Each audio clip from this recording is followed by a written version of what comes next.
Magandang hapon mula sa DOST Pag-asa. Narito ang latest weather update ngayong Monday, December 22, 2025. Sa kasalukuyang tatlong weather system pa rin po ang nakakaapekto sa ating bansa. Una na po dito itong northeast monsoon o yung hanging hamian na nakakaapekto, particularly sa may northern Luzon, habang itong shear line naman po ay kasalukuyang nagdadala ng mga pag-ulan na may kasama mga thunderstorms, particularly sa may eastern section ng central Luzon, habang easterlies naman po ang nakakaapekto sa malaking bahagi po ng ating bansa, kasama po dito ang Palawan, Visayas at Mindanao. Para po sa lagay ng ating panahon bukas, kasalukuyan dahil po sa epekto ng shear line ay patuloy pa rin pong nakakaranas ng maulap na kalangitan at na may kasamang kalat-kalat na pagulan at thunderstorms itong probinsya po ng Aurora at Quezon, habang ang Bicol region naman ay patuloy pa rin pong nakakaranas ng mga kaulapan na may kasama pong mga kalat-kalat na pag-ulan at thunderstorms dahil po sa epekto ng easterlies. Habang ang Northern Luzon kasama po ang Central Luzon at Metro Manila ay patuloy pa rin pong makakaranas ng maulap na kalangitan na may kasama mga pag-ulan dahil po sa epekto ng northeast monsoon. Habang itong Mindoro Islands ay patuloy pa rin pong makakaranas ng generally good weather na may mataas na tsansa ng isolated rain showers or thunderstorms lalo na po sa bandang hapon at gabi. Para po sa agwat ng temperatura, Metro Manila 23 to 31 degrees Celsius, Tagaytay 22 to 29 degrees Celsius, Baguio 16 to 24 degrees Celsius, Lawag 23 to 32 degrees Celsius, Legazpi 24 to 30 degrees Celsius at Tuguegarao City 22 to 28 degrees Celsius.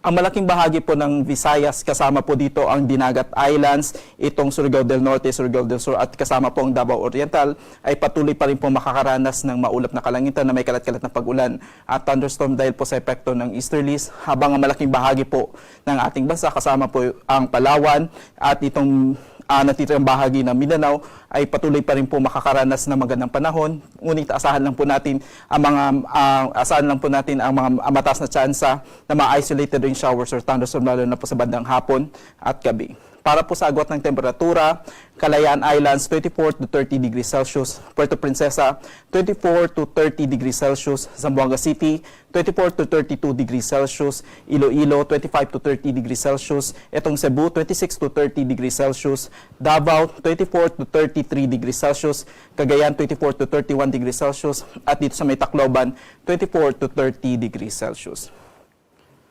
Para po sa lagay ng ating karagatan ay kasalukuyan meron po tayong nakataas na gale warning, particularly dito sa may area po ng Batanes, dito sa may northern coast ng Cagayan kasama po ang Babuyan Islands at ito pong Ilocos Norte. Kaya pinag-iingat po natin ang ating mga kababayan sapagkat itong mga areas na nabanggit ay maaari po makaranas ng napakataas na mga alon na maaari pong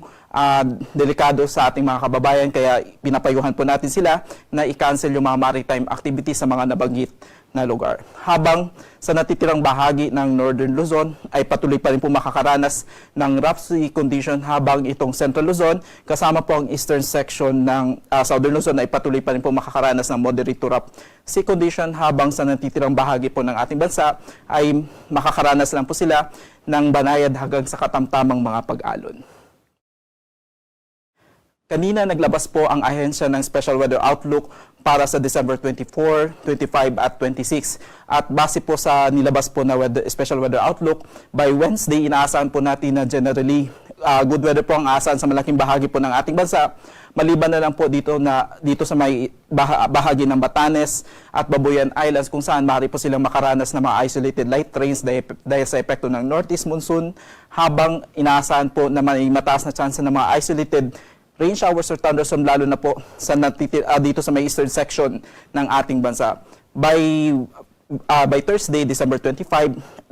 inaasahan po natin na magkakaroon po tayo ng surge ng northeast monsoon by Thursday, at inaasahan po na buong araw ay magiging maulap ang kalangitan na may kasama pong scattered light rains, particularly dito sa may area po ng Batanes, Cagayan, Apayao, at generally good weather naman po ang asahan sa malaking bahagi ng ating bansa dahil po naman sa epekto ng easterlies. Then pagdating po ng December 26, generally good weather ang asahan po natin sa malaking bahagi po ng ating bansa.